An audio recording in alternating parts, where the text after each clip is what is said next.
but it taught me early on not to be too terribly starstruck by people. And there might be two or three people I might kind of wet my pants over, but all in all, they're just people, man. They like to talk about their careers, and I love hearing about it. I'm privileged to be able to call as a friend his bass player from the farewell tour, Matt Bissonette.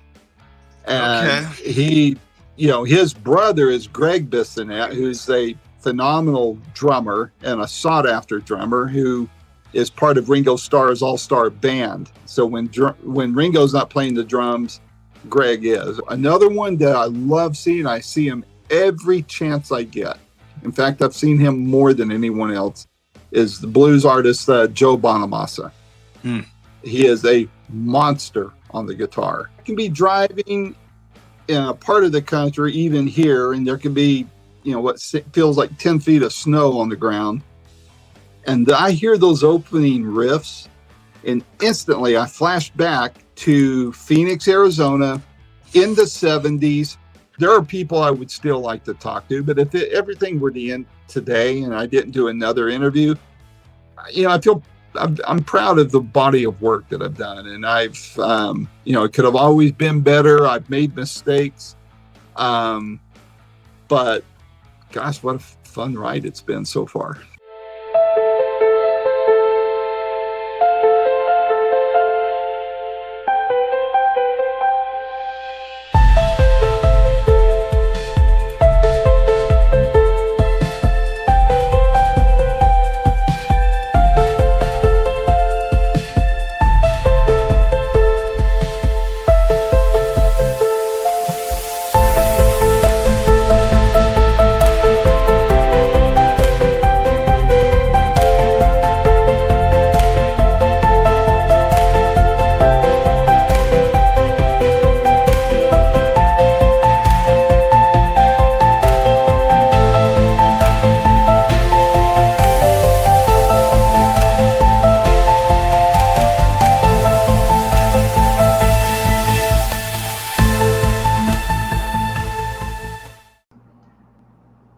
Be a fun show today, talking about music and art. We're very pleased to feature Mr. Randy Patterson. He's created the YouTube channel and website Boomerocity. Mike, let's start over. We got to kick Brittany out. That was a good start, though. I like that, but let's kick Brittany out. I thought Brittany was going to be in for the interview. Yeah, and we got to do that too. Are we? Brittany's going to be in the background taking notes and stuff like that. We're normally more organized than this, Randy. Trust me, it'll look good at the end. Hey, I'm flattered to be interviewed, so cool. Nothing of it.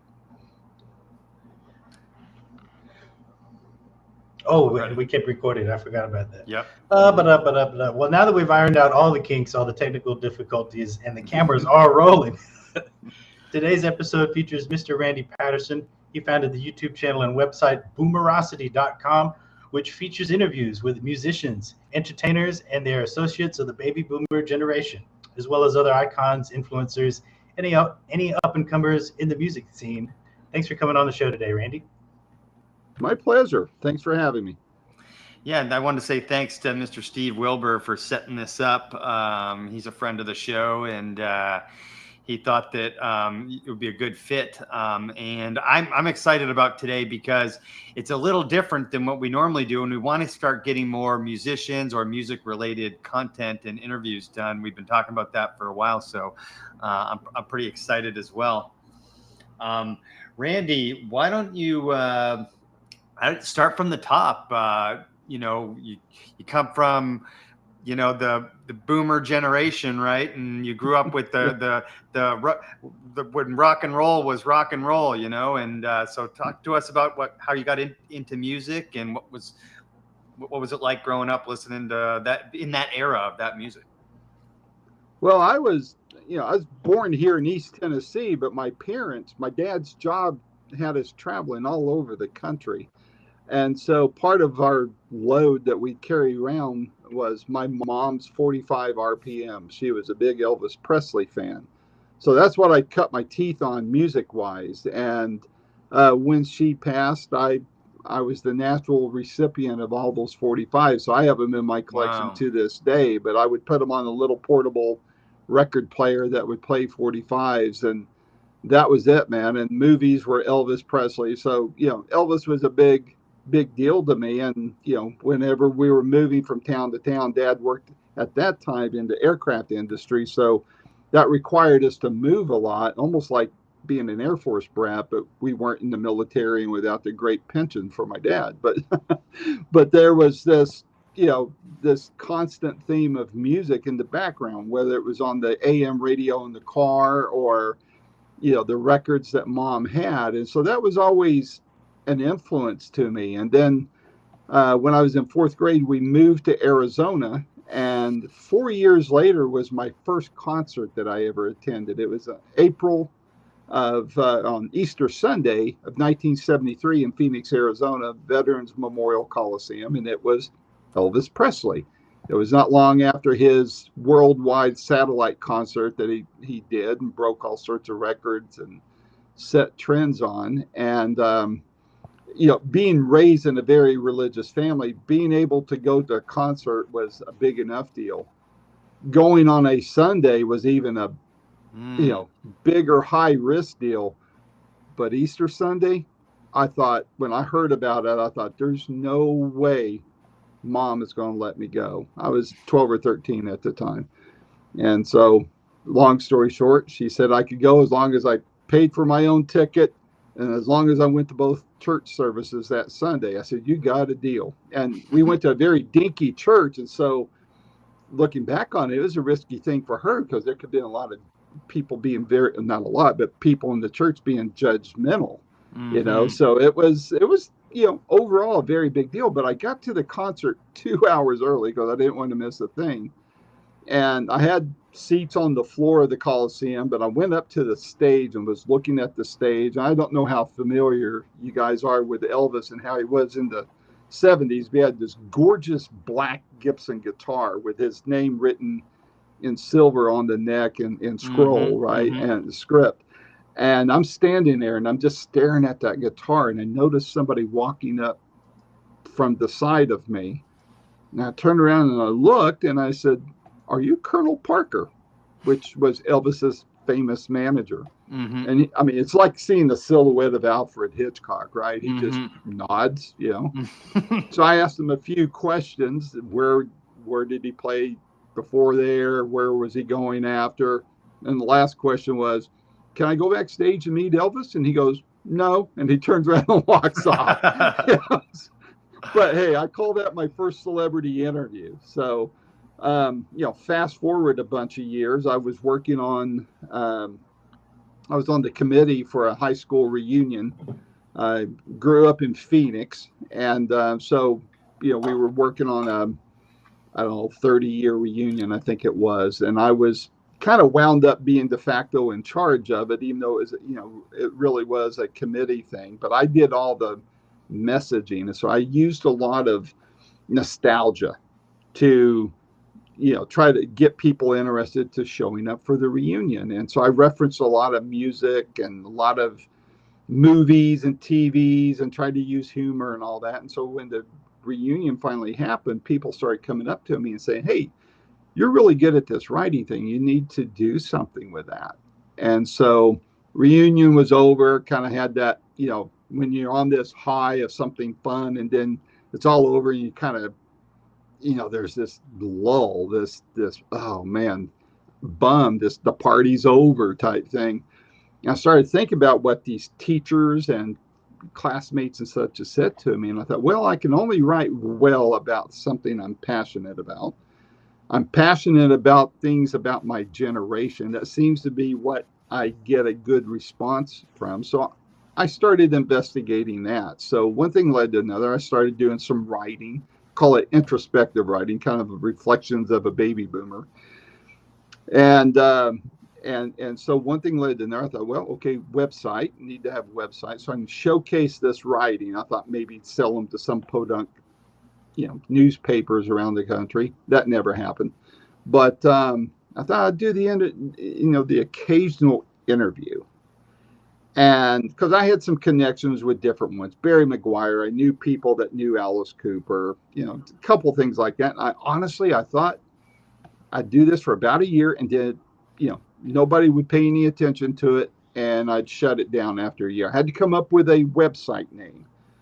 And being in Texas at the time where I first launched it, we had this rivalry with Oklahoma, and OU had their team is the Oklahoma Sooners, and their theme song was Boomer Sooner. So everything I tried to find with the word boomer in it, all the good stuff was taken.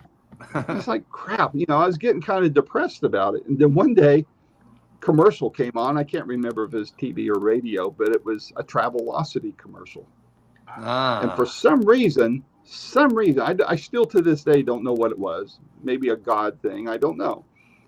But I thought, what the heck is an osity? What does osity mean? I started looking it up. I thought I'd find it. Yeah. I thought, what? Obviously you think of velocity, speed, impact, that kind of thing. Mm-hmm. But I thought that doesn't really click with travel unless you're talking jet travel. And so right. I'm just curious. My curiosity was riled up. And believe it or not, that's not a, I don't know what the English term for it is, but that tail end of a word, that's not something you can find very easily. It took me a pretty good effort to find the meaning of it. When I finally found it, it said, osity means the essence of. So it's the essence of being a boomer or a baby boomer. I had my word. Believe it or not, it had not been thought of yet. And for once, I thought of something no one else had. So had my name, had my website, real cheesy looking website. And I thought, okay, this will be over with in a year. By the end of my first year, I had 25 interviews, including Ace Frehley from Kiss and Rob Parisi of Wild Cherry that did Play That Funky Music. And a whole bunch of others. I mean, I thought, well, okay, I might be onto something here. So now I'm in my 17th year. The website has changed the look a little bit. About 5 years ago during the pandemic, I went from recording my interviews over the phone with a digital recorder to starting to do Zoom calls so I can start getting video. And it's like, wow, this makes my world a lot easier. I don't have to transcribe and listen to my god-awful voice over and over again while I'm transcribing stuff. This is before AI started doing transcriptions automatically and somewhat accurately. And so, I mean, it was just a big boon. So now I'm just like a raving lunatic interviewing people. So far, I'm at almost 60 interviews for this year alone. Wow. I'm over 600 interviews over the course of Boomerocity's life. And, I love it. It's a lot of fun. I don't make much at it, but I'm having a lot of fun with it. Yeah, you're sitting at about 507 interviews. I'm looking at your that's a lot. So you're doing at least a couple a week, huh? Like 2-3 a week, something like that. Every bit of it. Now, according to the website, when I did the copy and pasted the whole list and throw it into Excel, it told me 2 weeks ago is that 597, I think it was. So with what I post tomorrow, it will put me at or above.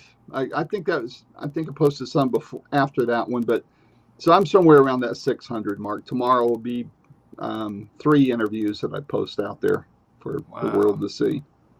Well, it sounds like your eagerness starting by showing up early to that Elvis concert. You got big permission to go. You showed up early, and then you kept your cool when you realized you were standing right next to the Colonel, and that's what you carried when you started this off in more recent times. Yeah, and then it didn't. I was more excited about seeing Elvis than I was the Colonel, but the Colonel I think gets a bad rap, but he was paid to keep that mystique of Elvis and to keep, help Elvis make as much money as he possibly could. And there was a lot that goes with that. So, I wasn't offended by it, but it taught me early on not to be too terribly starstruck by people. And there might be 2 or 3 people I might kind of wet my pants over, but all in all, they're just people, man. They like to talk about their careers, and I love hearing about it. So we get along pretty good that way. Yeah, that makes sense. Yeah, and I think that if you treat them that way, like as just people, they really appreciate that instead of going, you know. But let's take us back to that Elvis concert, like a little bit. Can you, cause I mean, you know, it's him and then Michael Jackson, and then there's no one else really comparable, as far as like maybe Prince, maybe Prince. Yeah, I'm a big Prince fan, so yeah, maybe Prince. But it was those two guys that, like, you know, just literally made entire stadiums go and fall down. The Beatles were similar. I guess you could throw the Beatles in there. But take us back to that concert. Like, what was it like for a 12, 13-year-old at an Elvis concert back in, what are we talking? What, the early 70s? 1973. Yeah, 1973, April of 73. Well, you know, keep in mind, I was 13. No internet. No, you know, if you wanted to see cool pictures, you had to hang out at the magazine stand and buy the magazines or see a poster or something. So we didn't have all this graphic and media overload that is at our fingertips today. I mean, it's, you know, when you bought an album, you reached in your pocket and you pulled out cold hard cash and you laid it on the counter and you walked out with this nice, great 12 by 12 inch album like you see kind of behind me here, and took it home. You put it on the turntable, you opened up the album and you read those notes and learn about it. So everything was an event. And for me it was brand new. I mean, I had no exposure. So I mean, you go from, you know, going from seeing no concerts to going seeing Elvis, that's like going from 0 to Mach 7 like that, you know. Yeah. So for me, it's an overwhelming experience. The Coliseum, the old Veterans Coliseum, which is still standing, still being used there in Phoenix, was packed out. And, you know, the lights go down, the 2001 Space Oddity theme starts playing and all that kind of stuff. And then when the lights come out and he hits the stage, boom. I mean, high-pitched screaming. I'm not sure. I'm not going to necessarily own up to this, but keep in mind I was 13. But I might have squealed like a girl, too. I'm not sure. I'm not saying I did, so don't hold me to that. But I'm sure I cheered. I probably would have.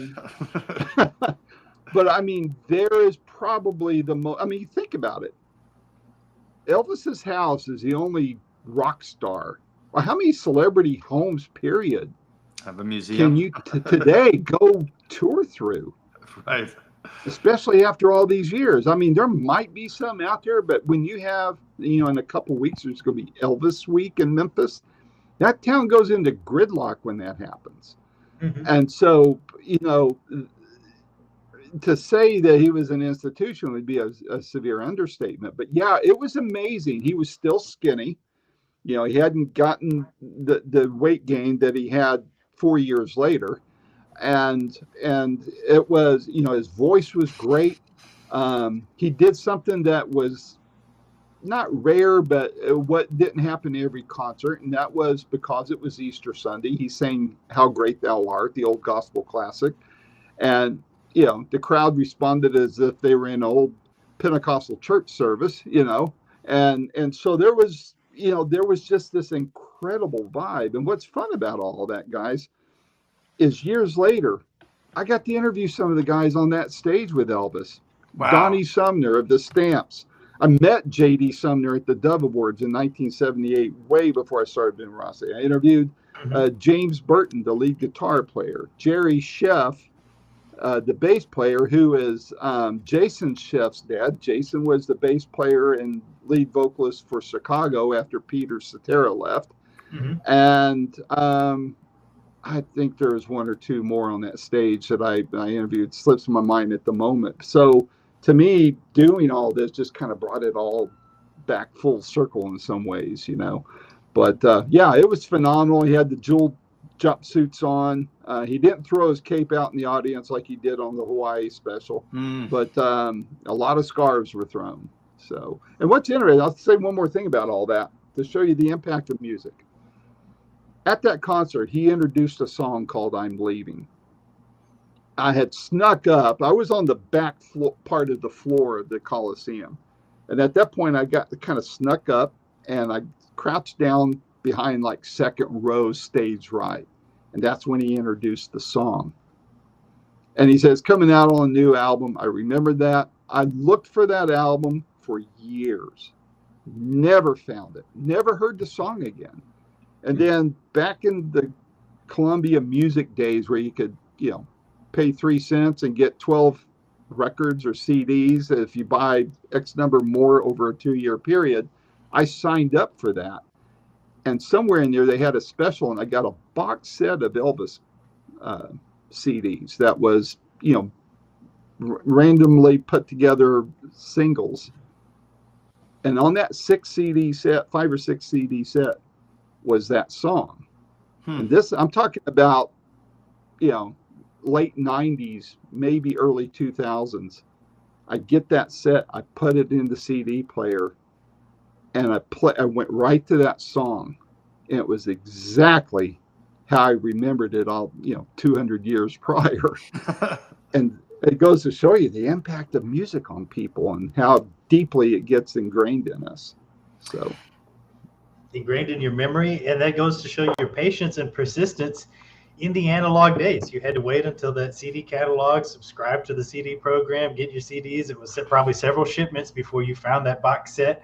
And even then you had to patiently wait and to recall the song from the concert. That's incredible. Yep. It's I kind of miss those days actually, but I kind of enjoy instant gratification too. Right. I saw a recent. So go ahead, Mike. Go. Sorry, if it were the same thing today, you would have gone home after the concert, and with maybe an hour or two of intense Google searching, you would have got found the same song as some obscure recording somewhere, but still not quite as fun. Oh, yeah.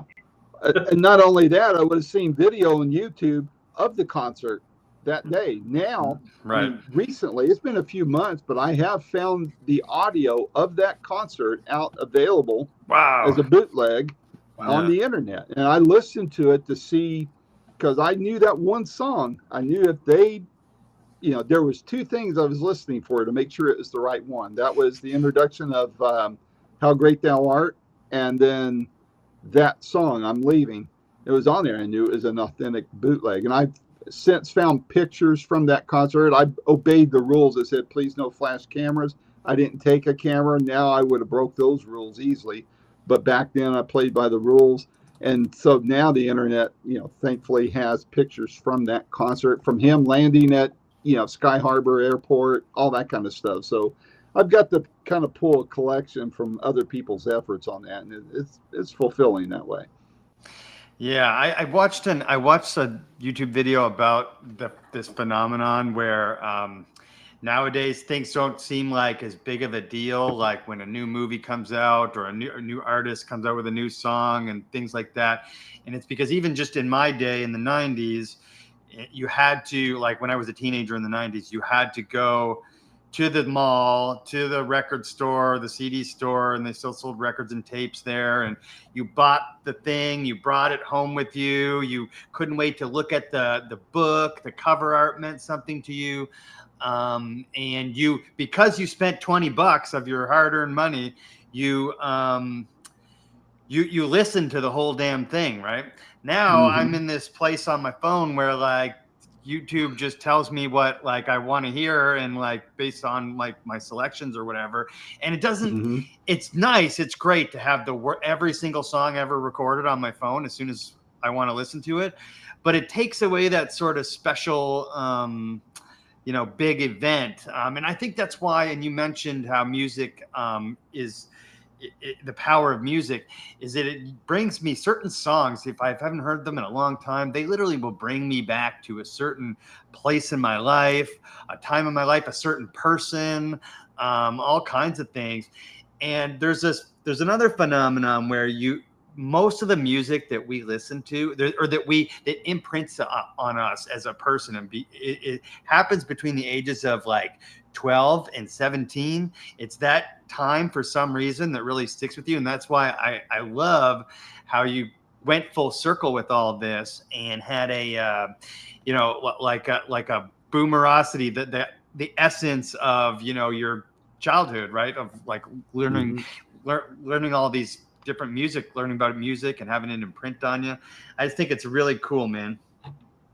Well, you bring up something very interesting because I tried a new feature with Boomerocity called Boomerocity Memories, and this the few videos I did of it still on the YouTube channel, but I kind of touch on what you just mentioned. Like for Yeah. me, I remember when the band Boston first came out, Mm-hmm. and you hear that 12-string riff going at the very beginning from More Than a Feeling. Mm-hmm. I can be driving in a part of the country, even here, and there can be, what feels like 10 feet of snow on the ground. And I hear those opening riffs, and instantly I flash back to Phoenix, Arizona in the 70s. We didn't have all the classes under one building. We had buildings that we walk outside from one part to the other. And, the girls were tan to perfection. I was trying to be tan to perfection. My hair was long. I had hair, all that kind of stuff. And instantly a song can take you straight, back decades instantly and clearly to an event, like you were saying, Dave, where you instantly remember something, or you remember I can remember hearing a Billy Joel song and it takes me to the day my daughter was born, Mm. or another song reminds me of my grandparents or my parents, all sorts of stuff. And that's the power of music, of any genre. It doesn't have to be rock and roll, of course, but any genre has that effect on people. It definitely does, and I don't know why. There must be some sort of, I don't know. There must be some sort of science behind why it's in that age range, but it certainly seems to be the case with you. Like, do you find that, Mike? Like age 12 to 17, that's when music most imprinted on you? Yes. Also, at those ages, for me, was like barely before internet. It was the early days of YouTube, so I was still in the cycle of birthdays, Christmas, get a couple new CDs. You learn the songs on those CDs. You read the pamphlet. That's cool. It's your favorite CD for 6 months or a year. And so I feel like I was fortunate to be in sort of the last wave of that technology, because by the time I got out of high school and started college, it's all internet all the time and fast. But still today, if I pick up a new CD or listen to a new artist or song, and if I listen to it a bunch during a few month period, to start to triangulate back a few years prior. If you, it's harder to do the older you get, I guess. And you're right; those high school classics are always going to bring you right back to those memories. Yeah. Well, I think too, it's because we're 12 to 17. Let's face it. Our bodies are changing, hormones Mm-hmm. are raging. Mm-hmm. Whether we want to admit it or not, we're emotional. We're trying to figure out. I mean, Alice Cooper said, "I'm 18. I'm a boy, and I'm a man." Right. There's just so much happening, and we think we know everything, but we're just trying to figure everything out too. So there's all this stuff, maybe discovering girls a little Yes. more intensely than that. So we're looking for, and then we hear these songs, and it's like, wow, that speaks to my heart. They're saying what I want to say, Right.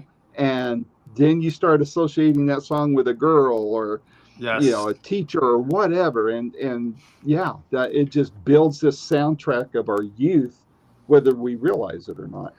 For sure. And it's funny you mentioned the girl thing, because there's like a half a dozen songs that bring me back to a half a dozen girls from my teenage years that could still do that now, which makes me laugh. I could mention several songs that'll do that. There's another one for me that brings me back to like this. I'm talking like 1986, and being like, Oh, that's so long ago. well, for me it was because I was 4 years old, right?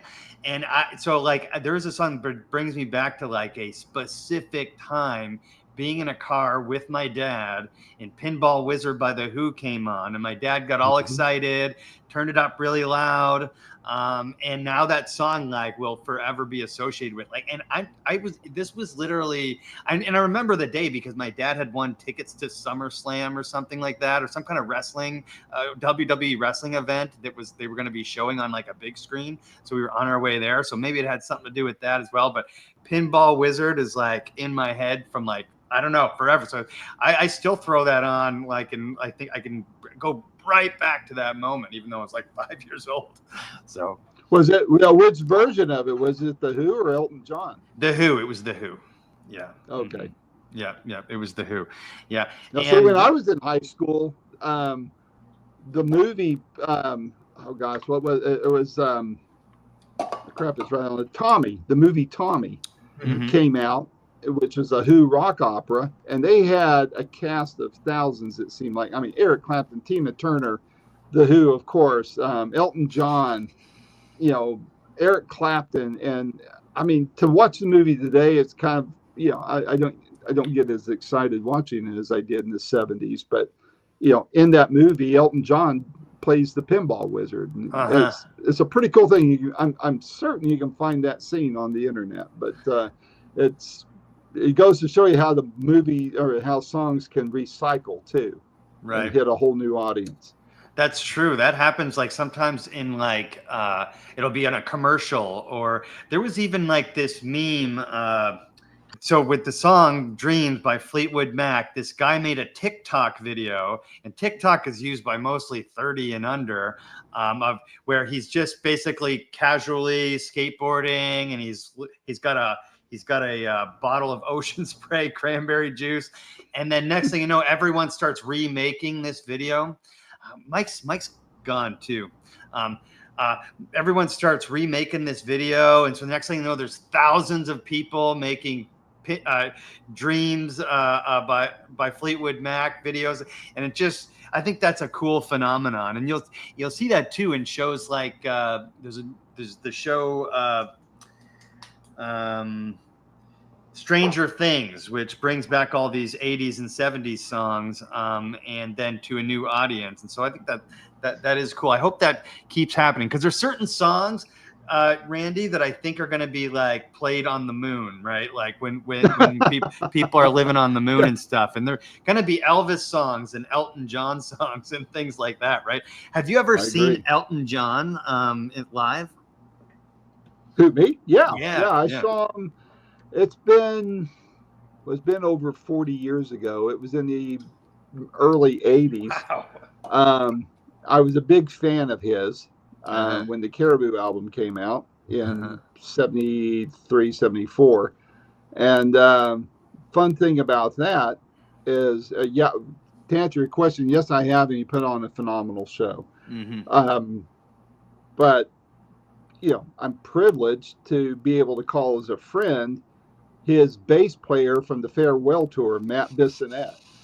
And he, his brother is Greg Bissonette, who's a phenomenal drummer and a sought-after drummer who is part of Ringo Starr's all-star band. So when Ringo's not playing the drums, Greg is. And I think Greg's playing along with Ringo on that as well. But Matt is a phenomenal guy. He's played with all sorts of different people, an amazing musician. But yeah, he was part of that farewell tour. You can see him on a lot of the fan and commercially produced videos from that tour that took place.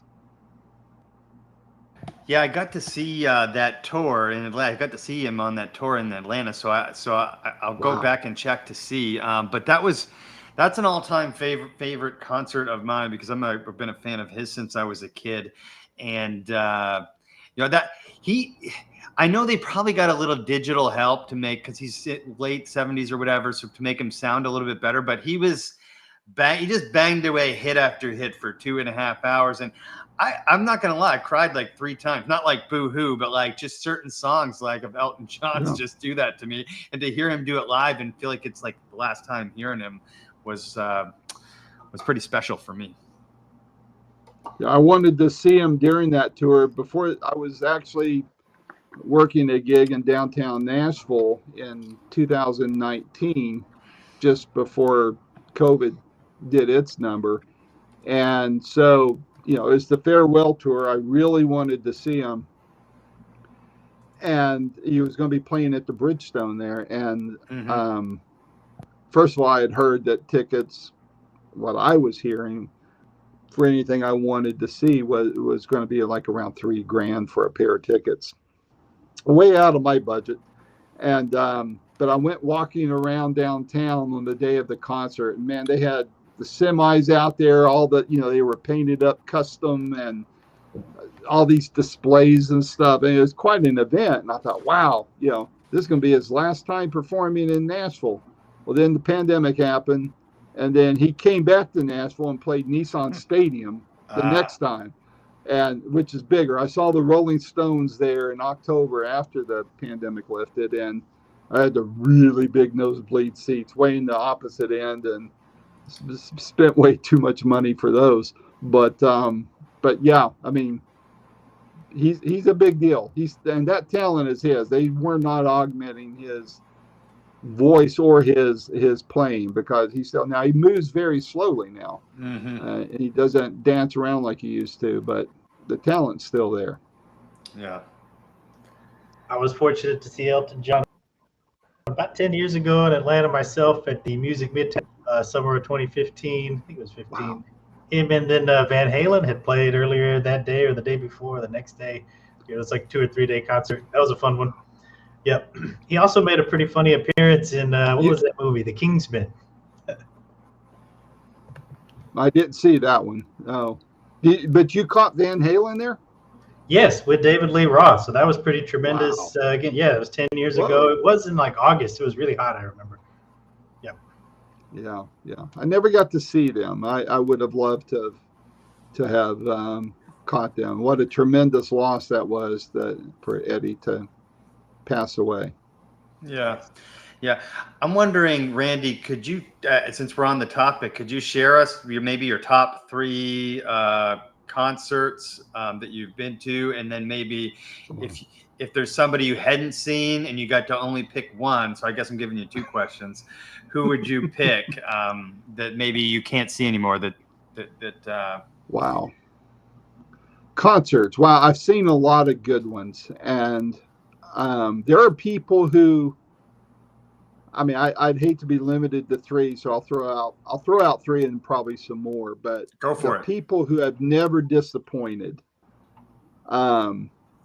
Toto puts on a great show, and I've become, I guess you could say, acquaintances with a couple of the guys in the band, and I've had the privilege of seeing them several times, and they never disappoint.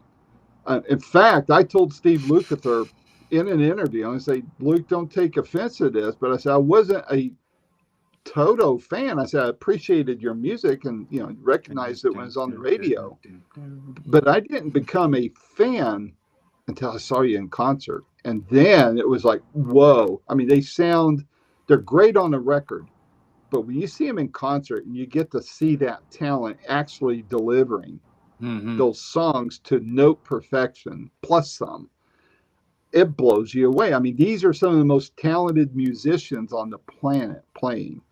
And so I've seen them several times. They put on a great show. Another one that I love seeing, I see him every chance I get. In fact, I've seen him more than anyone else, is the blues artist Joe Bonamassa. He is a monster on the guitar. I've interviewed him twice. The guy never, I mean, musicians love to play, would love to be able to play his mistakes. He's that good. He's a prodigy. Chicago and Earth, Wind and Fire. I've seen them together and separately. Those guys are amazing. There's some, gosh, the ones I want to see are that I haven't. I would love to see Elton John again. I'd love to see Billy Joel again. That documentary that just came out on him is amazing. If you get a chance to see it, it's on HBO. To see those guys again, I'd love to. I'd love to be able to see McCartney. I haven't seen McCartney, Paul McCartney. Interviewed his guitar player, Brian Ray, but not met Paul or interviewed him, and nor have I seen him in concert, just because he's the legend. He's, I think his voice has changed quite a bit, from his prime, and gosh, he's 80-something years old, so who wouldn't change? But just to be able to say, hey, I got to see Paul McCartney because I've seen Ringo, that would be a thrill. But gosh, there's so many artists out there that I love to see and would love to see. there's some I've seen in concert that I thought maybe they should have retired, but but for the most part, these guys are still putting it out there. They're still good. They're still highly talented, and it's always an honor and a blessing to be able to see them. Yeah, and I always keep that in mind when big, artists, that may not be around much longer come into town. I always go, well, if I've never seen them, then I gotta go. And one of them, I don't know if you're a country guy, but Garth Brooks kind of transcends country a little bit anyway. I had tickets to him because he was doing a final tour or something. I don't know if it ended up being his final tour, but I missed him when he was in town, and I always felt really disappointed that I missed him. So I've interviewed his daughter several times. Her name is Okay. Allie Colleen, uh-huh. and she's a country artist. She chooses not to make it widely known that she's his daughter just because she wants to make it on her own, and I respect her for that. So anytime I interview her, I don't make that a known thing. If it gets out there, it's not because of me, it's either because of her or someone else spilling the beans. But Mm-hmm. she's a very talented songwriter, and she's not trying to mimic her dad or anybody from that generation. She's her own person and a very talented artist. So if you like Garth, you might want to check her out. She's very good. What's her name? Allie Colleen. Allie is, I think it's Allee, and then Colleen is Colleen. Perfect. And if you can't find it, shoot me a note, and I'll look up the spelling. I may have that wrong. I'm getting old, man. So No, I think I'll find her. I appreciate that suggestion. He was always a big deal to me, and so he's one of those ones for me that like I don't get to see. I'll be disappointed. I looked up because you had mentioned what other musicians have a museum for their house. No one has like a really well-known one. Everyone knows by Prince name, does. like Graceland. Everyone knows that by name. Yeah. But I did find there's a Jimi Hendrix museum in London. There's a Bob Marley museum in Kingston. Louis Armstrong has a house museum in Queens. But then most of it, like you're looking at Beethoven and Mozart and stuff like that. After that, Prince would be near Minneapolis, correct? Right. And they do the tours there, but you're right. I mean, if Neverland had been closer to civilization, they could have very easily turned Neverland into a Michael. I think that if that had been possible, you would see something that would possibly, I don't think it would have eclipsed Graceland, but I think it would have been a popular draw. But the thing's gone in disrepair. I forget who bought it a couple years ago, but from what I understand, I never looked it up to see where it was. I've just been told it's just like way out in the boonies. And yeah, I was just wondering where it was too. I'm going to look it up by myself. Where is Neverland Ranch? Yeah, and so let's get back to your interviews and your channel and whatnot. I wanted to just I guess ask because we were going through the list and that it's not my generation, so there's a lot that I didn't recognize, but there was a lot that I did as well. Do you have any ones that were like your all-time favorite where you were sitting there like, wow, I can't believe I'm interviewing this person? Oh yeah.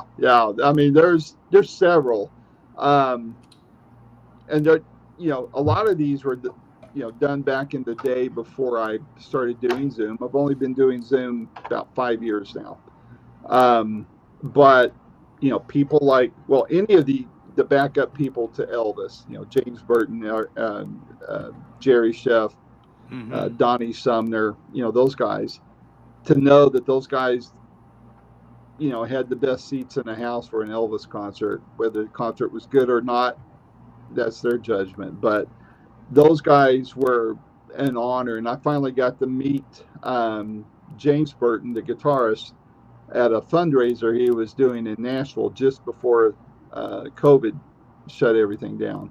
But those guys, as a cluster of people, as a class of people, that was a big deal to me. My shortest interview on record so far was a gentleman who just died recently, and it was.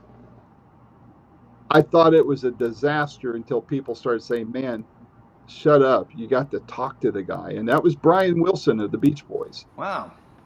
And the interview—that's incredible. The interview itself lasted a whopping marathon of 2 minutes and 20 seconds.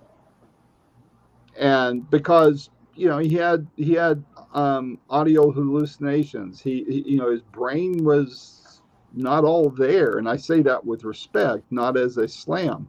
The guy had some medical and psychological issues, and it showed up in that interview. But man, I'm dang proud of it, because how many people, I mean, it may not have been the longest interview ever done with him, but I'm one of a finite number of people in this universe who ever got to talk to him in an interview scenario. Tommy James of Tommy James and the Shondells, Billy Gibbons, which my first interview, either on live up to this point a couple weeks ago, my interviews with him had been by email, believe it or not. But this time I got to do it by Zoom, and wouldn't you know it, I was telling Brittany before you guys showed up, Zoom was acting up on me. So it shut the interview down prematurely. It was embarrassing to me, but not my fault. I did get 17 minutes of that out of there, and that'll post tomorrow at noon on YouTube. But he's a class act all the way, very much so. The guys, I'm trying to think. I mean, you're right. There's a lot of names that most people won't know because they're up and coming artists or people who I feel like were deserve to be known about. You never know when they may turn into the next big thing. And I'd like to say, hey, I talked to them when nobody knew who they were. So there's a lot of that. Big labels maybe pick them up and they want to help get the word out. And with the thousands of people like me that are doing this kind of thing, they try to fill in all those holes in the marketing wall to be able to get the word out and get them known. There's an up and coming band that I did that with, and I'm proud to say that they're picking up. It's a band called Dirty Honey. Guys about your age, maybe a little younger, and man, they're good time, old time rock and roll with great new stuff. And if you haven't heard of them, I encourage you to check them out. There was this band, oh gosh, they were big prior to COVID. Greta Van Fleet, they kind of disappeared. I think I'm not hearing much about them now, but I got to see them in Nashville, and great guys there. But yeah, there's a lot of people I shoot for, or I do as a courtesy because a publicist asked me to, and I have great relationships with those publicists, so I interview them. And but I don't do it just for that. If they happen to, they have to be good. I got to be able to say, hey, if you like this, that, or the other kind of style of music, then you might like these guys. So check them out. But it may not be my cup of tea. I don't interview people just that I just like it. Otherwise I'd run out of people to talk to. But I do try to be aware of what my generation might be interested in, or what I'm hearing that they're interested in. So I will talk to those. But there are people I would still like to talk to. But if everything were to end today and I didn't do another interview, I feel I'm proud of the body of work that I've done, and I've it could have always been better. I've made mistakes, but gosh, what a fun ride it's been so far. Well, it's an impressive lineup. I just wanted to share a couple of my favorites from the list. It's really cool that you got Steve Vai and Eric Johnson. I'm a little bit of a guitar nerd, as well as Joe Bonamassa and Walter Trout. Walter Trout is a great blues player. So really cool. I've got a lot of these interviews that is in my backlog to watch now because there's going to be another Walter Trout interview posting I don't know yet when, but it'll be either next week or the week after. Brand new one. And I have his lovely wife, Marie, on there as well. So that's the first time interviewing her. So if you're a Walter Trout fan, stay tuned. You're going to love that one. It's a lot of fun. Yeah, that's exciting, man. And I noticed it when I was perusing your catalog and watching some of the interviews of the people that I knew. I noticed you kind of like to keep the interviews. You'll try to ask questions like that are so that it's not questions that they've always been asked or people always ask them, and you kind of try to keep it fun like that. Not to do. Yeah. But is that like a personal philosophy when you're trying to do that? Is to make it like a different type of conversation, you know? Yeah, it is. And what inspired me to do that was when I was still in Dallas. One of the guys I interviewed there in person was a radio personality by the name of Redbeard. He was one of the first Sirius XM DJs on there, but he also had been on one of the local stations there in Dallas. And I met him he was meeting with his financial advisor out in my neck of the woods. He has a ranch south of Dallas somewhere. He's up in North Dallas near where I lived. And we were talking, and he told me a story. And he said he was scheduled to meet and interview Paul McCartney the next day at not the next day when I was talking with him, but it was a while back. So he was scheduled to interview Paul McCartney prior to a concert, the day of the concert. Mm-hmm. And he had everything all organized, all the questions.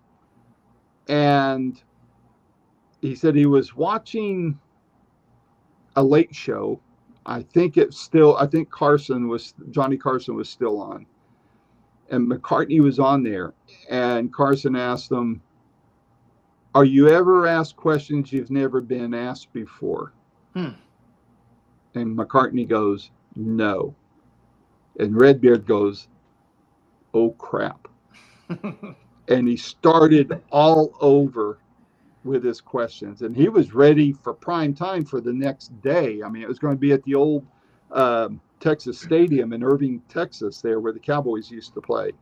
And as I recall the story, he's a little little concerned. And so I forget what the question was he asked Paul, but I do try to. I mean, sometimes when you get an interview, you're told, keep it on the album that's coming out. Or they'll tell me, don't ask about this. I remember when I was going to interview Chad Smith from Red Hot Chili Peppers. He was part of he was doing a side project. And before I did the interview, it was like a couple days before, I get an email from the publicist. He goes, well, "Who was the guy, Will Ferrell?" He goes, "Yeah, don't mention Will Ferrell. Don't mention cowbells." I said, okay, I got it. I wonder why. Does he hate that, or? Oh well, there was a famous Saturday Night Live. Right? Yeah, I know. Yeah, but so it's a must. So everyone must ask. Will right? and Chad. Yeah, well, Will and Chad could. I mean, I swear they were separated at birth. I mean, they look identical. So that's hilarious. It can be hard not to ask questions that they've been asked a million times, because sometimes you're not given any choice. Right. And the publicists and the marketing people want to gear things a certain way. But if I have the latitude, I like asking them things that are maybe not typically asked. I mean, I interviewed Davy Jones and David Cassidy not long after I launched Boomerocity, and both sadly are dead now.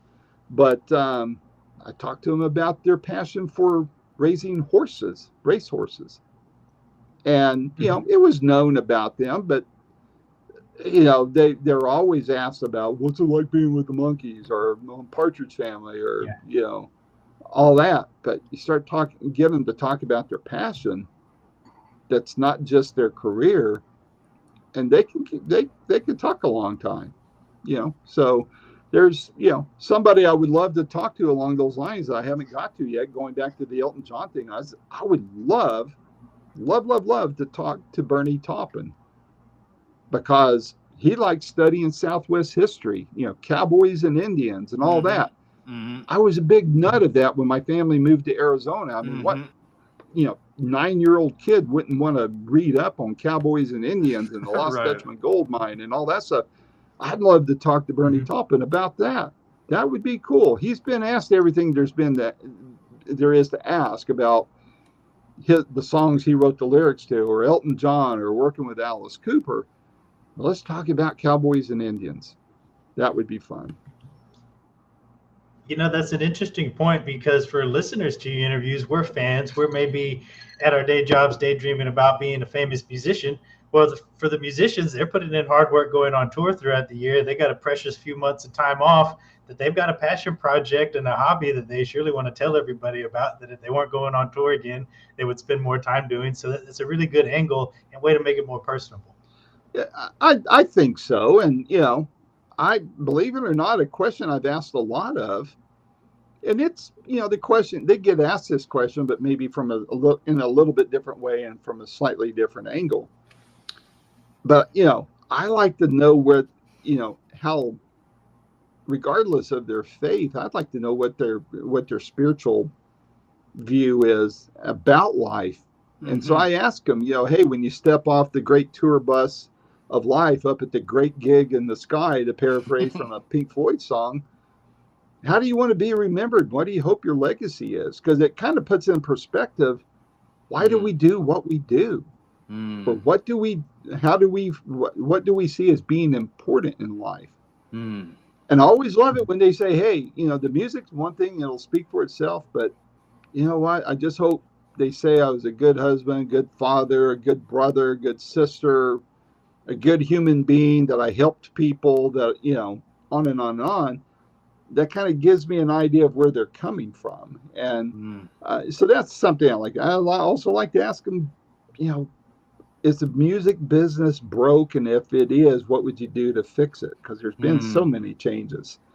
A lot of them have witnessed it. So, I like to get them thinking about some other things that they wouldn't mind talking about. What kind of answers do you get to is the music business broken kind of question?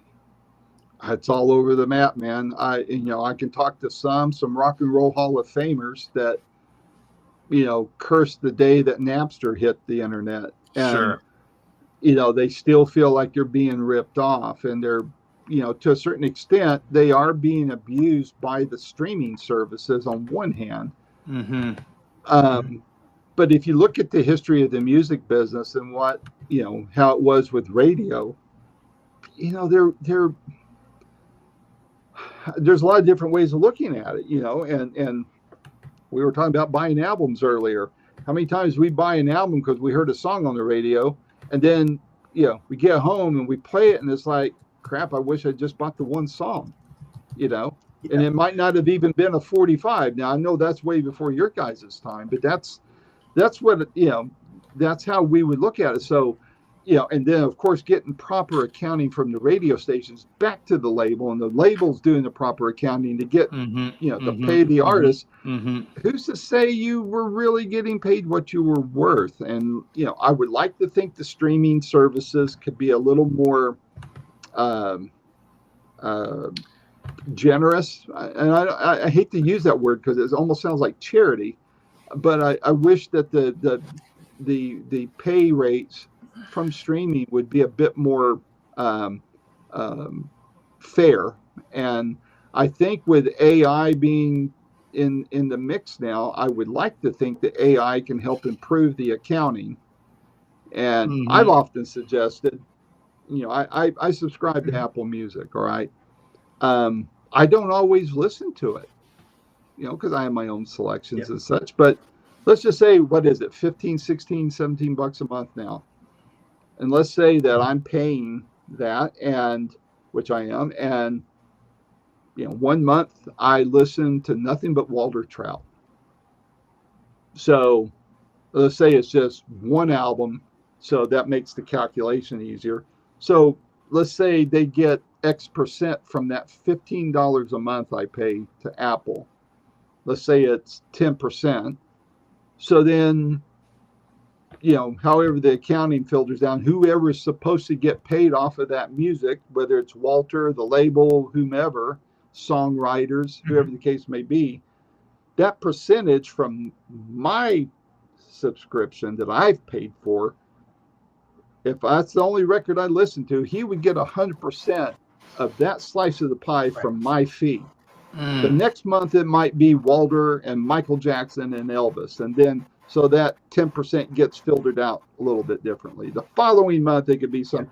If I don't listen to it at all for a month, then that money goes to a general fund that would maybe be distributed to genre artists that that I listen to. I mean, the intelligence is potentially there. It can be a lot more fair, a lot more lucrative, and we know that it's doable. It's just, do the labels want to do it? Do the streamers want to do it? I that's why I tell people, don't stream, buy the record. Go to the concert. That makes a lot of sense. T-shirts, That makes a lot of sense to us here in conversation, but getting the executives at Apple to call the shot to make those type of changes, we might be waiting for a while. So I agree with what you said. Go support in person, or go to your local used record store and buy some old CDs, tapes, and records and support that way. Well, I do think what's going to happen is you're seeing some very, very deep pockets buying up big catalogs of often played music. I mean, we're seeing, the artists from my generation are being bought. Neil Young sold his, everything's up for sale. Well, those guys are going to want to make their money back. So you can rest assured that, they're going to make sure that there's something crawling out into the ether to listen to everything going on. Because, plus there's, BMI and some of these other guys, ASCAP and all those, they got little Nazis running around going into restaurants and commercial establishments, and they check out what music's being played, how it's being delivered. They know the seat capacity in those places, and then they come back and they look and see if XYZ restaurant, are they paying their royalty? I mean, it's almost kind of like the mafia, Wow. but and then, I mean, there's been coffee shops put out of business because they were assessed a fine of $35,000 as a coffee shop up in New England somewhere, because one of the royalty, copyright organizations, ASCAP, BMI, someone said, hey, as near as we can tell, this is what you've been doing, this is what you've been playing, pay $35,000 or go out of business. They went out of business. So I had no idea that was part of it. Like I didn't realize, because I guess it makes sense. Like if you want to watch a boxing match or an mixed martial arts or something, and you go to a bar, that bar has to pay something to the streaming service that then goes to the organization or whatever. But I just didn't realize that, because then any cafe or any, you know what I mean? Like you could do that. They could walk around and go to any place, right? Yep. Well, I would love nothing more than to use, go back to the Walter Trout thing that you were mentioning, Mike. I would love nothing more than when I'm, editing my Walter Trout interview, pop some of that new music on there so people can hear it. Right. I'm not talking about playing the whole dang song. I'm talking about a snippet, a few seconds. And I know there's that whole right to use thing that supposedly makes that okay. But I'm telling you, fair use, it's called. Yeah, fair use, not fair play. Fair use. And they're not, I mean, I'm telling you, I tried it. I tested it on YouTube, and it'll kick you out. You can be shut down. There was two black kids that I loved listening to. They were called Twins the New Trend or something like that. And they were doing these reaction videos of hearing old songs. I've seen them for the first time. That's good. Yeah. They've pretty much had to quit playing the songs because the studios, the labels, whoever, tapped them down. Now they're just doing opinion pieces. I'm telling you, it's going to go away because nobody cares. But there's got to be, I would think that YouTube would have a mechanism, tap into a library to where, me as a creator, you guys as creators, you go in and you say, all right, I'm paying this fee that allows me to go into the YouTube library that they get from the labels, whether it's or the studios, the movie studios, whomever. And we sign in, we do the ID, even if we're bringing in our own stuff from a DVD that we've already bought or have been given, the ID is there and it can sync up and royalties go out accordingly. Right. And, I'm telling you, I know the technology is there. Why isn't it being implemented in a way? Because the artists in the studio stand to gain a lot from it. I mean, they're not going to get rich off of, nicking me for $1. Right. But if I'm sitting there playing it to my, to my viewers, and you guys are playing it to yours, in the aggregate, they stand to make a boatload of money, I would think. But yeah, I made me think about that because there's a lot of channels out there that were doing that, where they were doing reaction videos to old songs from their generation. So and so listens to this Tool song for the first time, and there should be a way to credit that to everyone, right? I would think. And I like what you said about how we could like percentage of what you listen to personally the royalty goes direct. Because I'm like you, I don't know if you're like that, but like I will go on binges where like I'll be listening to one song or even one song or one artist for like weeks on end, and my wife will be like, will you turn that song off? Like, yeah. But I wish it would go, to directly to that person. I don't even know how it gets dispersed at this point, but AI does seem like the answer, right? Yeah, it'll be both an answer and the problem, I'm afraid. Yeah. And it's how they're using it. Because they're already using it to detect the music. They can detect it. It's only a matter of, instead of stopping there and trying to shut every individual channel down, let it flow. Just let the information flow and then let the money flow behind it. True story. I live up here in the Smoky Mountains. I was taking my favorite scenic route, and I have this. Let me see if I have one. Yeah, I have this one here. I've got several of these. I call him Mr. D. Yeah, he's remember Mr. T from the A-Team? This is Mr. D because he's a duck. That's awesome. And I have him hanging from the mirror in my car. And I was driving through. There was a sports car in front of me. And I was actually just filming the sports car. Mr. D was hanging down. I had my stereo on in the car. And I had music playing. I don't even know what I was playing, but I'm filming this because I was posting it on. I was going to post it on Facebook. Just because of something the car was doing. You know that Facebook picked up on that song and blanked it out. They let the video stay there, but they muted it because of the song being played on the radio. That's wild. And that was 2-3 years ago. So the technology is even better now for just picking that stuff up. You have to be really careful, especially if you're monetized on YouTube. Yes. Playing, even if it's like you're showing a video that like maybe you're reacting to like a bar fight or something, right? Like to a video of a bar fight. I just made that up, but like, and then the video is 30 seconds long, and in the bar they're playing a song. It'll pick that up and possibly shut you down. Mike and I like to play Marching to Mars by Sammy Hagar when we do certain of our live stream episodes, and it always dings us for that, but we don't make any money, so it doesn't. So I don't think Sammy cares at this point, but eventually he might. Yeah, well, he's worth, to hear him tell it, he's worth $1 billion or something. I guess he got it there pennies at a time, but I agree with you. I mean, I've got a massive collection of concert DVDs that the studios send me. That's one nice thing about doing what I do. And I would love nothing more than to show, do a review of it and have scenes on there and they say they give me permission, and they'll even send me an electronic press kit, to download, to saying you can use this, that, and the other. But you know, I defy anybody to try to get that onto YouTube without getting whacked. And it's that fear thing.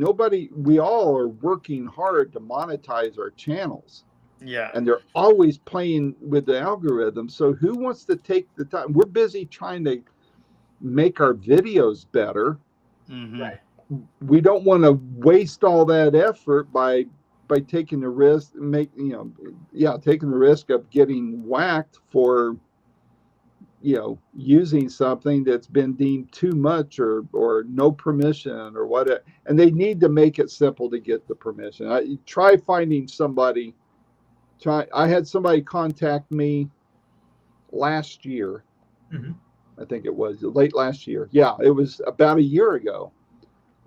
Circling back to Elvis, growing up in Phoenix, there was a family there within the church circles I was in. The older brother went off, became a big time gospel music producer, and he wrote a song called When It's My Time. It turned out to be a favorite of Elvis's. Mm-hmm. And he would have one of the guys in the Stamps Quartet sing it for him in concert. And when Elvis died, it was sung at his funeral. And so, somebody, I had, fast forward to a month or so ago, a music supervisor in Australia was trying to find who owned the rights to this song. I get an email from that person saying, "Hey, can you tell me how to get hold of Phil Johnson? We're wanting to use the song in a documentary here, yada, yada, yada." Mm-hmm. Got permission from Phil to share the information, put them together. But I mean, even people who are professionals in this business are having a hard time being able. I interviewed a country music guy by the name of John Barry, and he had a TV program on RFD. And I asked him, I said, when I interviewed him in person inside a theater before he did a show that night. And I said, "You going to bring your TV show back?" He goes, "I'd love to if I could be allowed to use my own music." I said, "What do you mean?" He goes, "The people that own my catalog won't give me permission to do my own songs." That's wild.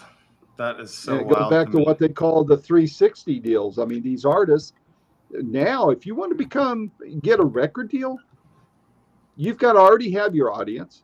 You've got to, the merch, the whole 9 yards, and then you sign up for a record deal, and the labels want it all. Yep. They didn't develop it. They just want to take it over and supposedly say that they'll make you richer and more known. But, and that remains to be seen if that always happens. But, these artists, man, they work hard to get where they're at, to be known. We enjoy their music, but they get screwed a lot. Now, to ask you another, you were talking about the question, though, about the business. I interviewed Ian Hunter from, not Ian Hunter, Ian Anderson from Jethro Tull. Mm-hmm. He says the music business is not broken. That guy. And he said, no, he goes, "I have no problem with it. I wouldn't fix anything about it." He goes, "I've never been screwed. I've never lost any money." He thinks the whole thing is perfect. He's also one of the few arena touring flute players that toured at that level with Jethro Tull. That's true. Yeah. That's true.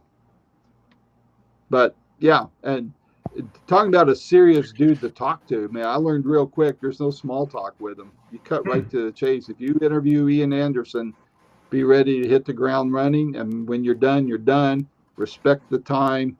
Get in and out of there, because he's not one to, ask how the wife and kids are doing, or, what to do with those darn holiday leftovers or anything like that. He's, right. He's a very serious guy, so. All business. I wanted to ask Randy, I felt it would be appropriate, since we lost a legend recently in Mr. Ozzy Osbourne. Were you a Black Sabbath guy? And have you interviewed anybody from the band or connected to them or anything? I'll answer the first question. Now, keep in mind, again, growing up in the 70s, where even going seeing Elvis in concert was risky business in church circles. Oh, yeah. And growing up in Phoenix, we had the homeboy, Alice Cooper, which, all sorts of urban legends about him. Sure, right. Mostly not true. But, that kind of stuff sometimes you get an Alice Cooper album, the $1 Billion Babies album, and you hear a song called I Love the Dead. Uh-huh. Right. What are you supposed to think? I mean, you think this guy's got satanic Bibles laying all over his mansion or two. But I had friends that were big Black Sabbath fans, and I was a big Alice Cooper fan, once I got over the initial shock. And so, yeah, I was a little skittish about maybe the occultic angle of it all, sure, even if it was all a show. And they said it was a show. They didn't, they've never professed to be into devil worship or anything like that. But sometimes I think even though something's an act, what are you glorifying, one thing or the other? So, but I did love some of their older stuff. Who doesn't like Paranoid or War Pigs, right, or those kinds of songs. But as far as interviewing people, it seems like I have the names slipping me right now. I think there was somebody that, I know I've worked with people that were with Ronnie James Dio and that kind of thing. So there's some indirect connections there. The names are slipping me. I'm not saying I definitely have, but if I have, I think there's a guitarist or two that did some work with Ozzy some way, shape, or form, but the names aren't coming to mind. No worries. It's funny you mentioned the urban legends, because those things, like, I even remember hearing about Alice Cooper in the 90s and getting stuff his stomach that, pumped or whatever. Yeah, something about a bird too. I can't remember exactly. I don't want to even say it on air. But some stuff but it's just funny how, like, that actually used to happen in the 90s too. There's one about I can't think of his name right now. It's not even a good one to bring up right now. It's a crazy one. But as far as I read when I was doing research for your channel and your show that your Boomerocity reaches 42 countries. Is that true, or was AI lying to me? No, it's true. I get once in a great while. I mean, there's not a lot of interaction there. Once in a great while, I'll get a note from somebody. Hey, can you pass along this note to so and so? And more times than not, I cannot, because that's not the nature of the relationship. Right. And let's face it, what I do is transactional. They'll talk to me because they want me to get the word out on a bunch of people, and there's thousands of people like me. Yeah. So, I talk to them because I want people to visit my channel and, ring up the traffic so I can buy another cheap cup of coffee. So there's, there's everything's I mean, do I respect the people I talk to? Of course, I'm excited to talk to them, but it is a transactional relationship for the most part. There's a couple that I've developed a little bit deeper relationship with, but to say that I'm their friend or something, I don't get birthday cards or anything like that from them. So, but yeah, I do. I mean, I'm fairly strong in Europe. I'm told. I think Asia has been interesting for me as well. I think there's a lot of hackers that try to tap into things from the Eastern Bloc and the Middle East. My website was actually hijacked on 2 different occasions a year apart for about 2 weeks each time by an anti-Semitic terrorist group.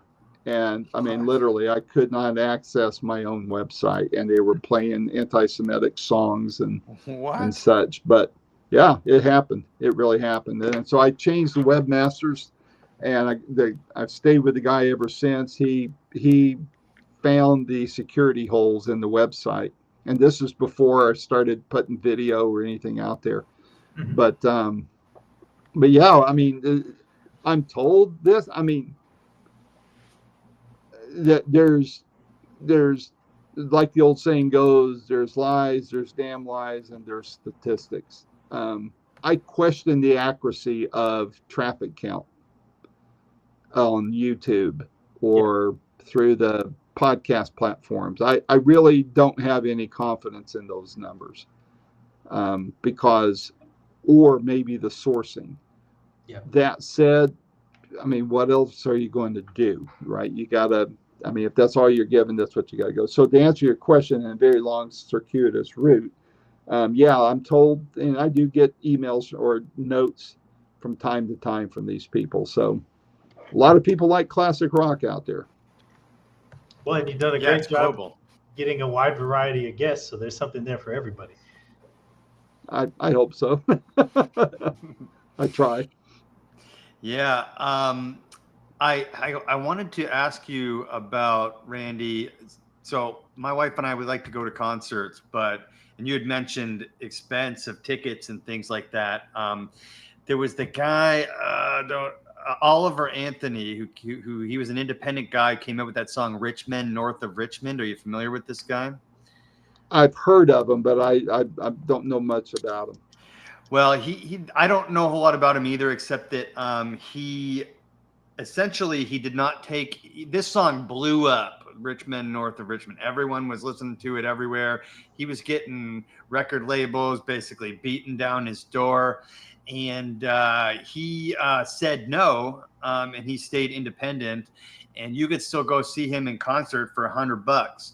Whereas when concerts come through here in Atlanta, even just like, modestly famous people, you're looking at, to take your wife to a concert, you're looking at $600, and that's not even including, buying some food and drinks while you're there and stuff like that. Or parking. Or parking. Yes, that's another one. How do you feel about like that direction of that? Because now it seems like you literally have to be rich to go to a big concert nowadays. That's a very good point, Dave. I've got mixed feelings about it. I mean, both of my degrees are in finance, so I look at things pretty black and white, and Sure. free market and all that kind of stuff. So, there wouldn't be ticket scalpers if there weren't people willing to pay the price. Mm-hmm. I mentioned the $3,000 Elton John tickets earlier. They're $3,000 because somebody's willing to pay the price. Yep. It knocks people like us out of going when they're that high. But you know what? There's that thing, like I just said, called the free market, and life isn't fair. I don't like it, but I can buy the DVD later or go to YouTube. It's not quite the same. But let me tell you something. You're right, man. I want these guys to make all the money in the world. I just don't want to, give it to them all in one ticket price. And a couple of years ago, I went to Nashville. It's about 4 hours from here, as you guys know. And I go see Bruce Coburn, who I had just interviewed for the second or third time. And he was playing at that little theater that's inside the Country Music Hall of Fame. I drove over to go see him, picked up a cousin of mine that lives in town there, went to eat, and I went to park. It was on a Sunday. I'm driving around, and I finally find this one parking place, not a multi-level garage, just a corner a few blocks from the theater. There's probably 20, 30 parking spaces in there. Cost me $52 to park. Oh my gosh. $52. And I understand it's a problem with the Nashville government now, and the right's pointing to the left and blaming each other and all that. I don't care. I had to pay $52. I don't like that. Yep. But what is the market willing to bear? So And now you've got thrown in this new thing called dynamic pricing. Yeah. Yeah. And I mean, honestly, when I fall all the way back and look at it as a free marketer, okay, fine. But guess what? My vote's going to be, I don't pay that price. Yeah. Because I can't afford to do that. You know, I'm in my 60s now. Money's not as plentiful. Okay, fine. Now, I happen to be a little bit of a ticket snob because I'm used to being given tickets to go see people. They certainly weren't Elton John tickets I ever got, but you know, I get to see different ones because they give me tickets, and occasionally I get to go backstage and meet these guys. So, you know, that makes it easier for me. But if it was left to my own budget, my own devices, 1 or 2 concerts a year, maybe. And I can tell you that when dynamic ticket pricing, like has happened with Bruce Springsteen and a couple of others, Taylor Swift and those folks, you know, I'm sorry, it's going to be class warfare at some point to where the haves are going to really hack off the have-nots, and it's going to be on the shoulders of the artists. And that's not, you know, I'm not going to say it's not fair, because it is. It's the market. But if they want to keep us poor folks liking their music and buying the magazines that have them on the cover, there needs, you know, I would like to think there's good ways, you know, the lottery system kind of works and all that, but I think you're really going to chase off and hack off a lot of people with this dynamic pricing. I mean, the airlines are doing it, and it is supply and demand. So I don't want to sound like a hypocrite here, but you know, the only other solution to that is, all right, gang, if you're that popular, then do several shows in one town. Yes. And have some sort of registration so us poor folks can have a chance of buying the nosebleeds, which is another thing that drives me crazy. You know, saw the Rolling Stones in the back corner of Nissan Stadium right after the pandemic lifted. And I was watching these little ants on the stage running back and forth, you know, watching most of it on the Jumbotron, which, all right, I should have just waited and got the DVD. But I paid $400 for the pair of tickets, you know, to be in the nosebleeds and need an oxygen mask, you know. So did I answer your question on that, Dave? I kind of went off on a rampage. No, you did. That's exactly what I wanted to talk about, especially, and I'm glad that you mentioned dynamic pricing, because I don't know anything about finance, okay, but it seems to me, and maybe I'm wrong, but the issue is the third-party vendors of the ticket of the ticket. So, like, for example, a Ticketmaster, whatever, makes it super easy and super convenient to buy a ticket. But then there's SeatGeek and there's Ticketmaster and there's 5 other ones, right? And then people buy up, you know, multiple tickets or even more, dozens at a time, and then they sell them for higher prices. And I feel like if it was just one, I'm not a big fan of monopolies either, but like maybe just the venue is the one who sells the tickets, not necessarily like Ticketmaster having a monopoly or something. But I really don't understand how it all works. It seems like as soon as the dynamic pricing took over, then the prices started going through the roof. And this isn't just for concerts. You know, I'm a big martial arts fan, and the prices of going to a UFC event are astronomical. It's insane to have nosebleed tickets. You're looking at $800 and stuff in New Orleans a couple weeks ago, and that's crazy to me. That's just crazy to me. Well, there's an excellent book. There's an excellent book I recommend. I'm sure you can probably find it, if not brand new, at least used on Amazon. And the name of the book is called Ticket Masters, 2 words. And it goes into the history of the concert business and all the evolution of it, you know, all the various permutations of how things were done and all that. And there's a lot to it. There's not just one villain in there, and it'd be easy to point to the scalpers or the, you know, StubHubs and people like that. But there's the municipalities, they started wanting their hands on the wallet as well. They may have funded and underwrote the arena that the show's at. They may have contracts with various garage vendors. Of course, they have their hands on the till of the merchandise being sold from one town to the other. I mean, there's a lot of people standing there with their hands out saying, hey, pay up. We want a piece of that. Right. So, Ticketmaster's the book is an excellent resource. In fact, I want to reread it because there's a lot there. But, let's step back a couple of paces. Think of the artists who we've already talked about how hard it is for them to make a dime off of their music. Right. The labels own everything. And they turn around and they see a StubHub or someone else buying up big blocks of tickets and selling them at above face value. And they're saying, wait a minute, that's still us. That's still our show. How come they're making the money and not us? Mm-hmm. But so there's that aspect of it. I interviewed Danny Zelisko, who is a Phoenix. He does concerts in Phoenix, Albuquerque, Chicago, and somewhere else. Prescott, he does Arizona and then Chicago and Prescott. Albuquerque. And he was talking. When I interviewed him, he came out with a book a few years ago, and he was talking about. He goes, think about this.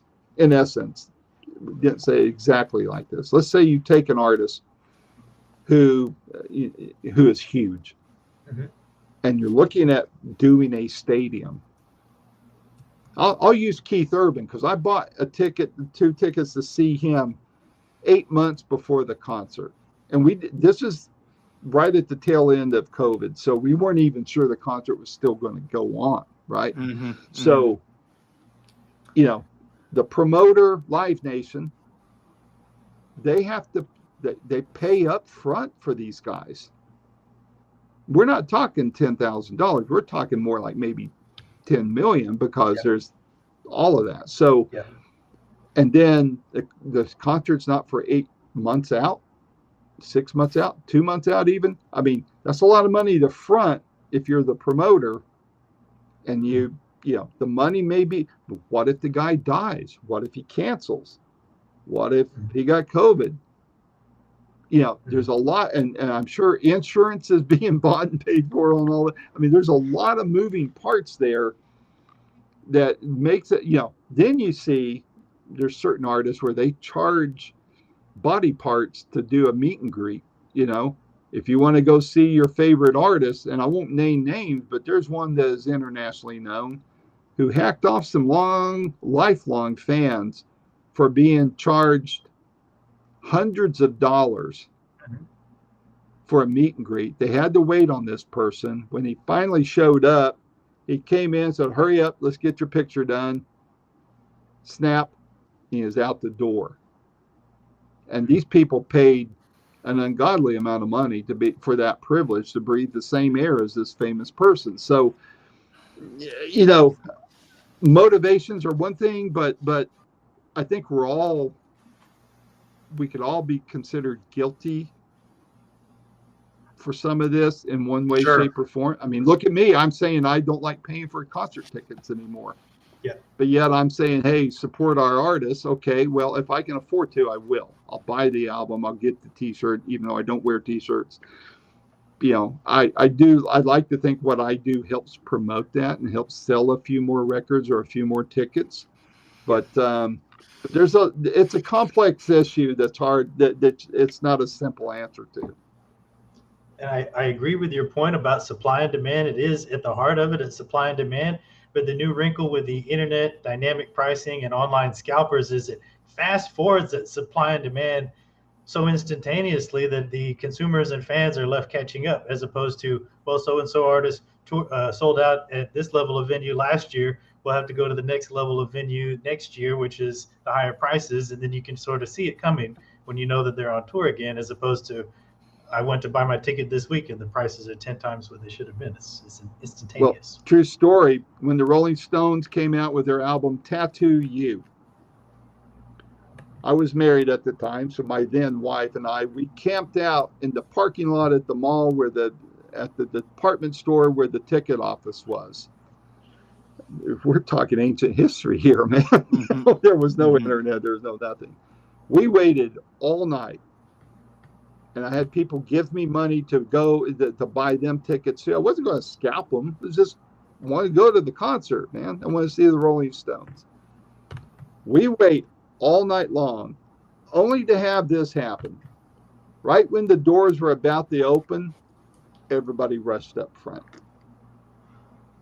My wife and I, we just got our stuff packed up, went home and got some sleep because we were literally in that parking lot all night.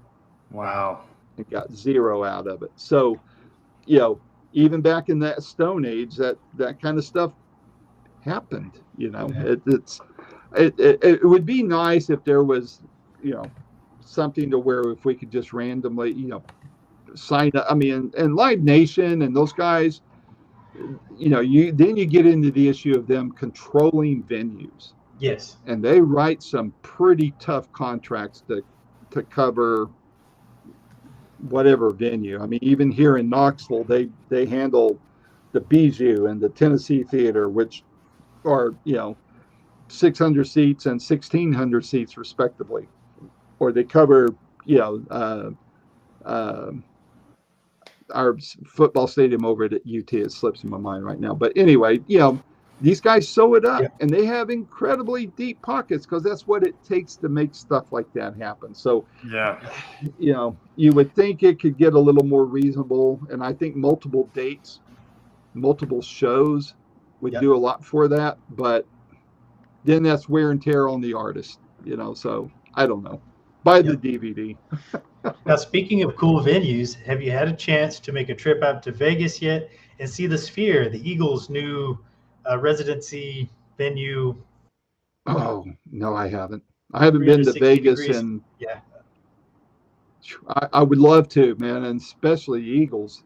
That those guys are phenomenal. I'm working right now to try to talk to a former Eagle, Don Felder, and that's taken some time. But man, to be able to, I'd love just to see the daggum venue, you know, Yes, and watch how that's done, you know. And but no, I haven't been out to Vegas in probably 13, 14 years. So I don't even think the Sphere was there when I was there last. I did see Guns N' Roses when I was there though. So over at the Hard Rock. So what year did you see Guns N' Roses? Well, I've seen them twice, but that particular time I saw them, this would have been 13 years ago. It was 2012. This is when Bumblefoot and what was it, DJ Ashura? I can't remember his name. The scarecrow looking guy. Cool, great guitar player. I've interviewed Bumblefoot a few times, but it was when Slash was not with him, is what I'm trying to say. Right. And but I've interviewed Bumblefoot when he was with him. Dizzy Reed, the keyboardist, I interviewed him when they were down in South America somewhere when I talked to him. Put on a great show, though. I haven't seen them, though. I don't know how they are today. I mean, Slash is always amazing, but, you know, I don't know how they sound. I don't know what Axl's voice is like in concert now, but it was still good back in that 2010 or whatever. He still sounded like Axl Rose then? Oh, yeah. I mean, his range was amazing. Of course, you know, he would kind of prance off stage and disappear for a minute and come back out. I'm sure it was to spray stuff in his throat for his voice, you know. So right. I don't know, but he sure spent a lot of time on this on the edge of on the side of the stage. So who knows what was, you know, helping him there. Did he do all the hits or do Chinese Democracy stuff as well? That's, I mean, depending on how much ticket prices are for them. And of course, I would love to see them with Slash now. I mean, who wouldn't, right? Yeah. But they put on a great show. And that's one of those things where, you know, if you want to feel cool, it only lasts for a minute, right? So, if you do this for ego, you're going to get shot down eventually. But it was pretty cool. I had a day job back then for a tech company, and we were having a conference there. And my boss said something about Guns N' Roses. I said, "You want to go to the concert?" Yeah, if you can get tickets. I said, "Let me see what I can do." So I shot an email to. I don't even know how I knew these people. It must have been because I interviewed Dizzy or somebody. And I shot a note and said, "Any chance of getting a couple tickets over to Hard Rock for, the GNR show?" They wrote back and said, "There's 2 tickets waiting for you. We'll call." But, dang. Sweet.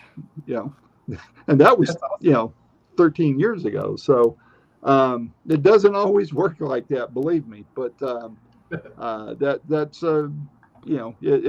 it has its benefits from time to time. Yeah. Very cool.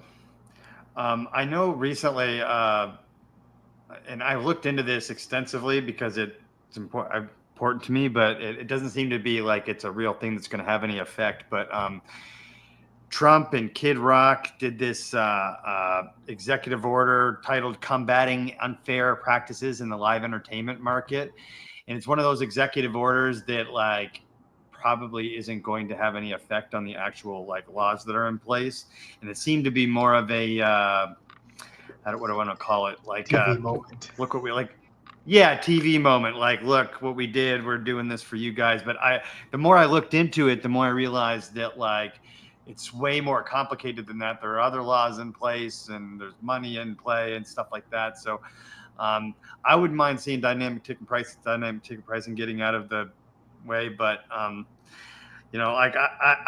you said something earlier, Randy, about going to 1 to 2 concerts a year, and that's affordable for majority of people, 1 a year.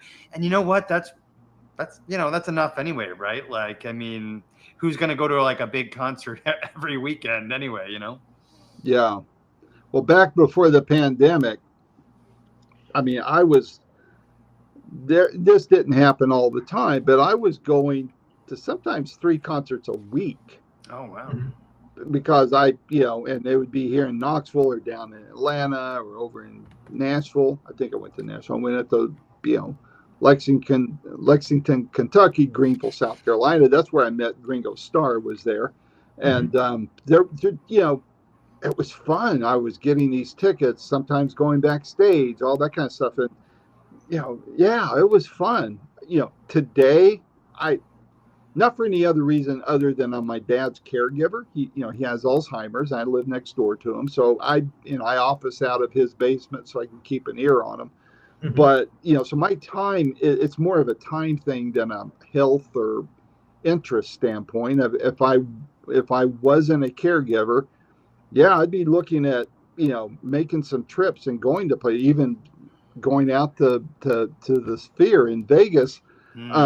If they would give me tickets to go see them there, so, I'm sure I couldn't afford those tickets. But, when the pandemic lifted, I felt an obligation to buy tickets. These people didn't get to work for over a year. So, I bought a few tickets. I paid to see Eric Clapton in Nashville. I had just interviewed his bass player a couple months before, Nathan East. And the opening act was Jimmy Vaughn, Stevie Ray Vaughan's brother. Mm-hmm. And, so I bought tickets that had crappy seats there in the Bridgestone, stage right, kind of to the back, all the way up at the rim. I'll never do that again. Love those guys, but I wouldn't buy those seats again. And then right after that was the Rolling Stones. And then right after that was Foreigner. And then after that was Chicago. I bought those tickets because, were those guys rich enough to not need the money? Yeah, but there's the roadies. There's other people that are in that world who they were hammered by the shutdown. So I felt an obligation doing what I do to buy some tickets that time. I couldn't afford to do that today, but then I could, so I did. And but you're right, man. Even more, those tickets have gotten more and more crazy. And so you have to make choices. They know that. That's part of the calculation. So we're all adults. If we really want to enjoy the concert and can't buy the tickets, let's just wait for the DVD to come out, or if it comes out on one of the streaming platforms or something. Yeah. So Right. Very cool. Very cool. So what's the future of Boomerocity as we wrap up this interview? What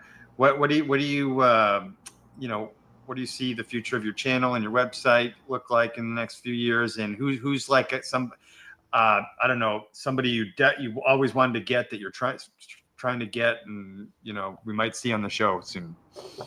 Oh wow. Well, that's called the wish list there. I don't know if that'll ever happen. This whole thing, social media is crazy.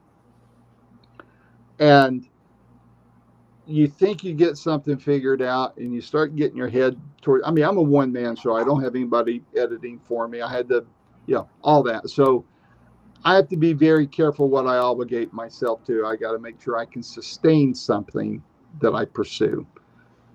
So I finally was getting down to a point of where I think, all right, I need to do a lot of reels and shorts in support of this. And I still feel that way.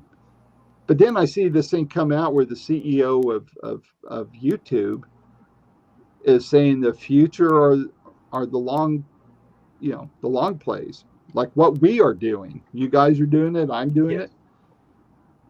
Because a significant percentage of YouTube viewers, and I see this in my own dashboard for my own channel, somewhere around 25% to a third of the viewing audience today is watching this stuff on their TVs, not a tablet, not a phone, not the computer screen, but their TVs. They want curated content for things. So I think personally, I can only speak for myself. I'm about to turn 66 this fall.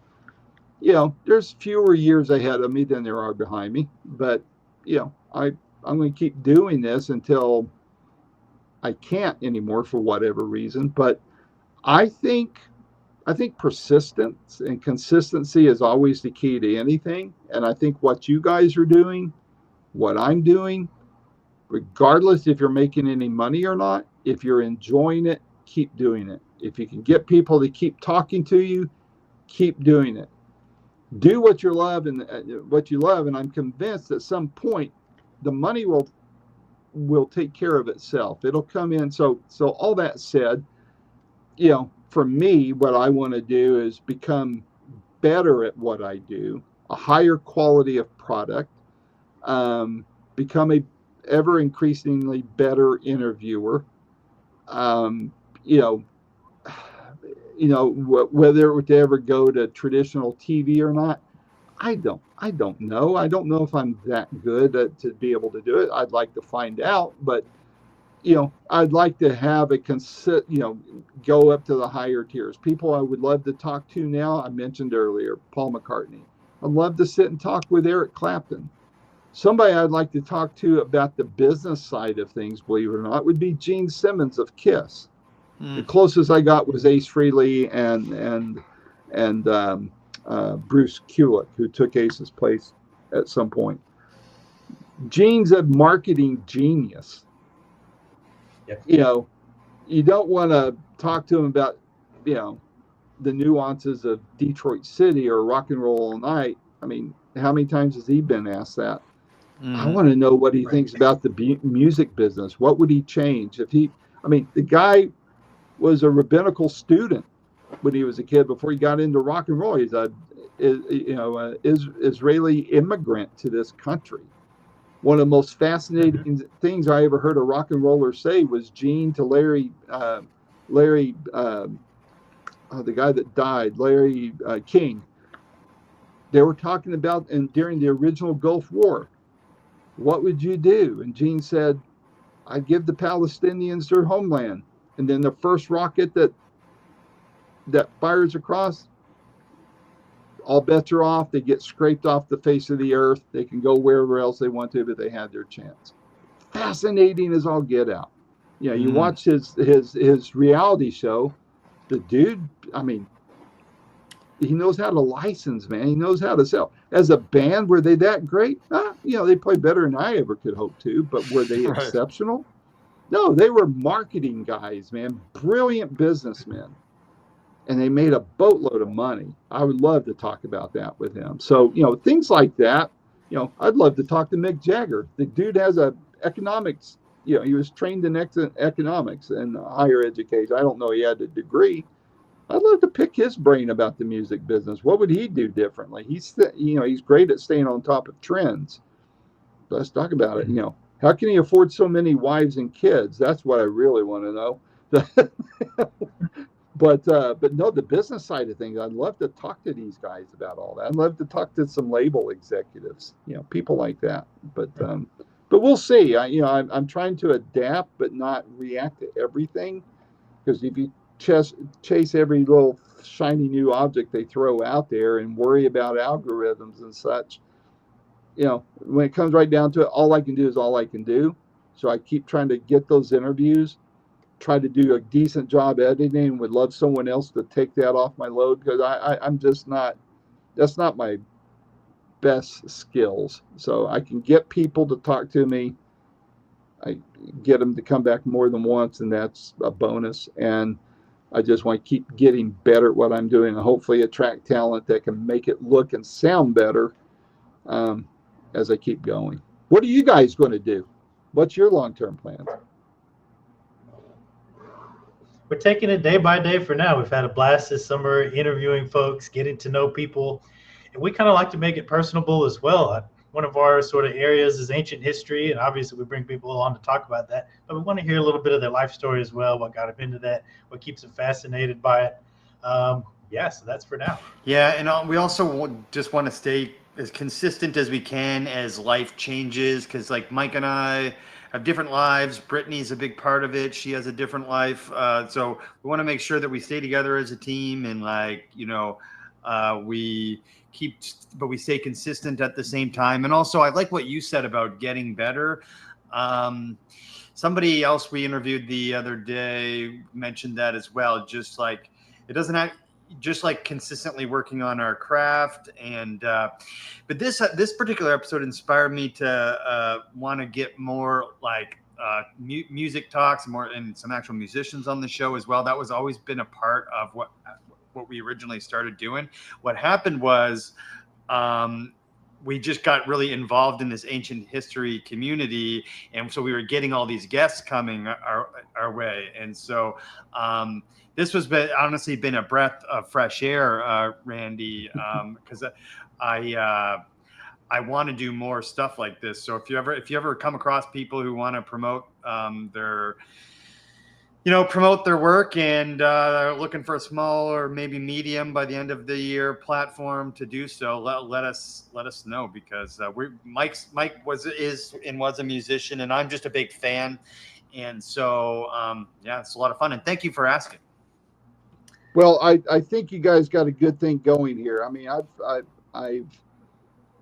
I see a lot of, I guess you'd call them competitors. I don't like to look at them that way, because everybody's just having fun doing what they're doing. But there are people who I feel they're pursuing this great opportunity, but then you see what they put out there. What is their backdrop? You see a pile of laundry on the couch in the spare room, and I'm thinking, really? You're talking to this person who is taking valuable time out of their very busy schedule, and you can't move the laundry out of the background. That's disrespectful to that person. So I'm a small timer. I don't have expensive gear. I have a microphone, Mac, and a camera, and a cheap camera at that, and LED lights to kind of not cast shadows from my wrinkles.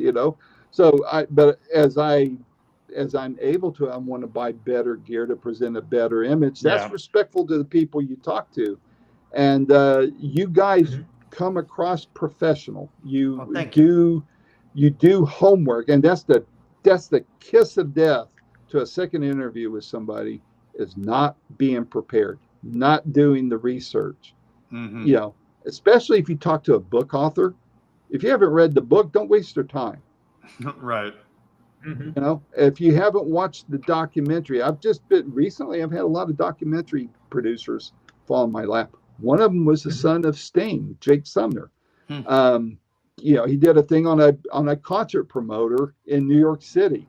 It's a great documentary, but watch their stuff, listen to their records, find out about their life story, more importantly, find out what hacks them off so you don't step in that pile, So, there's, believe me, I've made the mistakes. I'm always learning, and I make mistakes today, but you guys are off to a great start. You've got a very professional image and production that you do, and my hat's off to you. And if I can ever be of assistance, please feel free to reach out to me. Well, thank you, Randy. That's very flattering. We appreciate your kind words. And likewise, we saw your channel and thought, hey, this is something that we need to try to do. This is something we want to try to be like. So thanks for coming on the show today. We had a blast talking. My pleasure. Yeah, thank you, Likewise. Randy. Stay safe, stay healthy, have a blessed life, and let's maybe do this again somewhere down the road. That sounds like fun, man. Yeah. Talk again soon.